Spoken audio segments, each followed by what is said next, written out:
Assalamualaikum warahmatullahi wabarakatuh, teman-teman semuanya dimanapun Anda berada. Ketemu kembali dengan saya Rizali Ansar, dan di dalam video kali ini saya pengen ngajak Anda dan sharing kepada Anda gimana kita memanajemen keuangan kita di tengah kondisi corona dan di tengah kondisi Ramadan seperti ini teman-teman semuanya.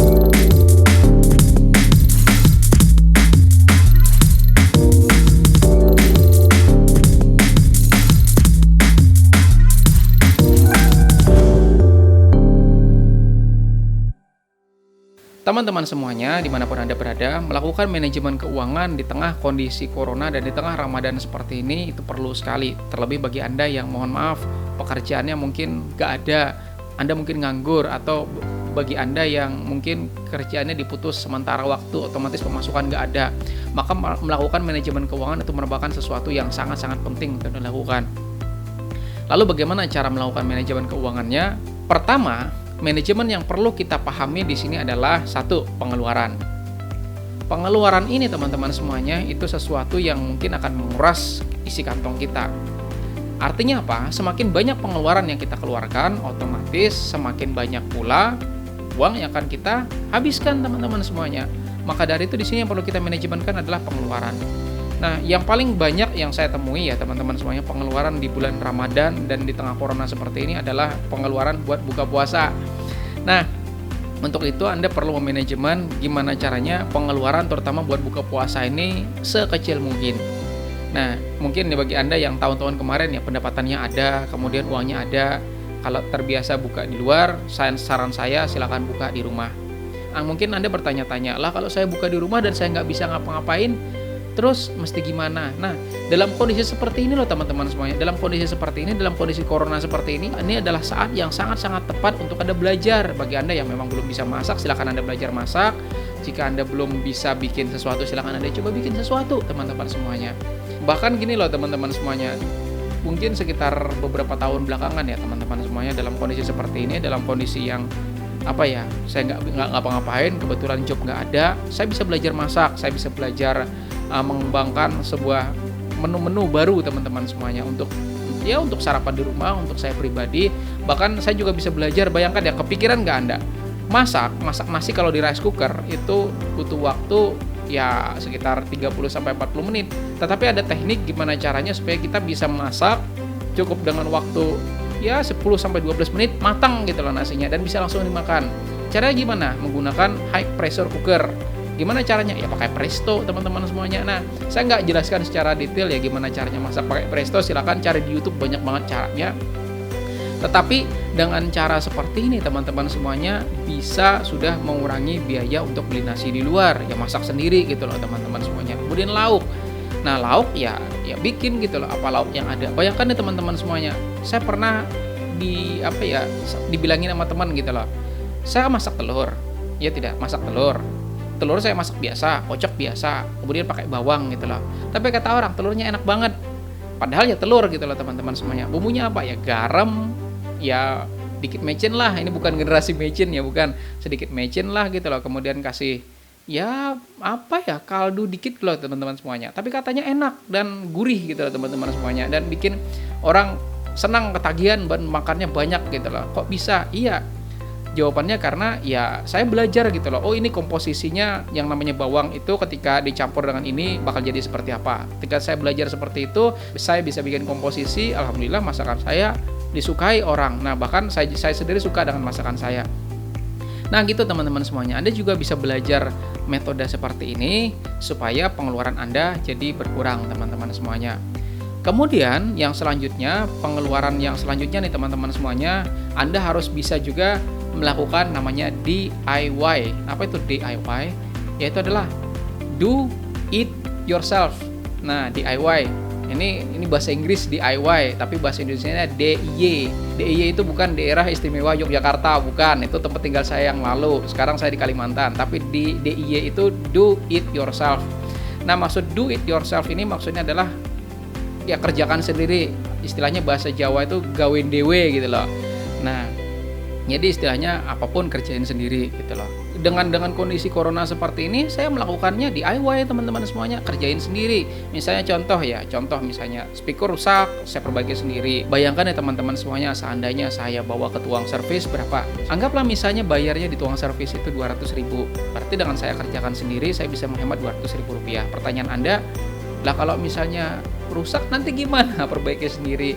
Sekarang tuh di YouTube banyak banget dan semua tutorial itu ada di YouTube. Silakan Anda pelajari, Anda buka di sana gimana cara mengerjakan gitu loh teman-teman semuanya. Apa-apa kerjakan sendiri dah. Jika memang Anda merasa wah kalau DIY atau mengerjakan sendiri berisiko, Anda lakukan tips yang kedua teman-teman semuanya. Ketika sebuah komponen itu rusak, misalnya contoh ya speaker rusak nih misalnya. Anda tahu bahwa di speaker rusak itu ternyata ada magnetnya yang rusak ya misalnya teman-teman semuanya.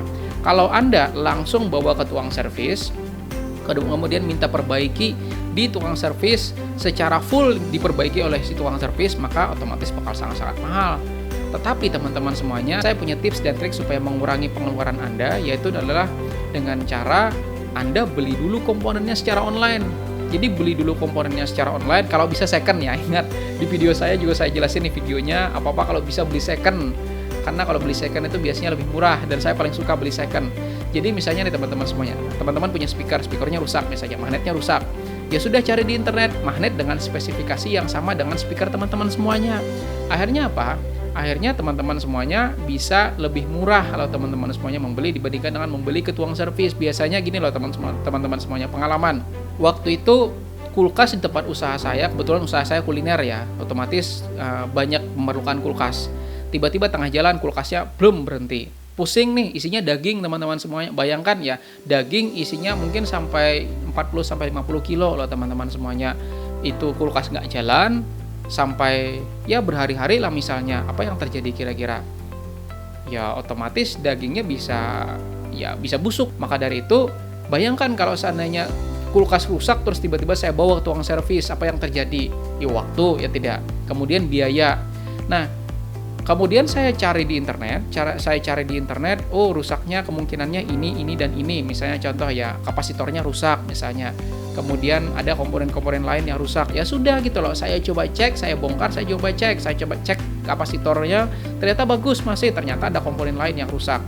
Nah, kemudian teman-teman semuanya, saya coba telepon nih ke tukang servis, berapa perbaiki ininya rusak dengan detail seperti ini, nggak bisa jalan gitu loh. Kemudian kata tukang servisnya bilang 150.000.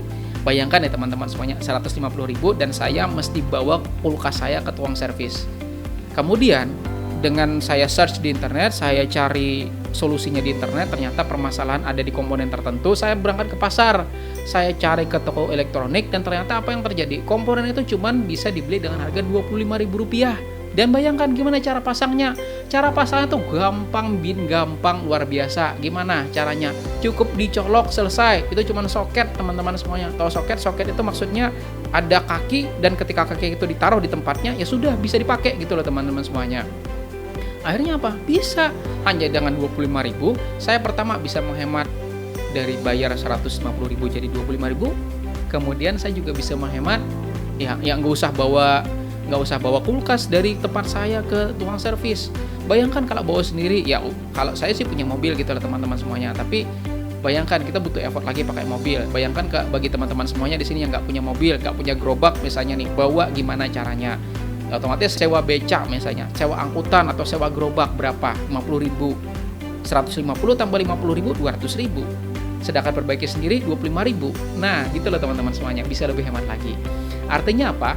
DIY itu patut juga Anda lakukan supaya bisa memanajemen keuangan teman-teman semuanya, supaya pengeluaran jadi bisa seminimum mungkin.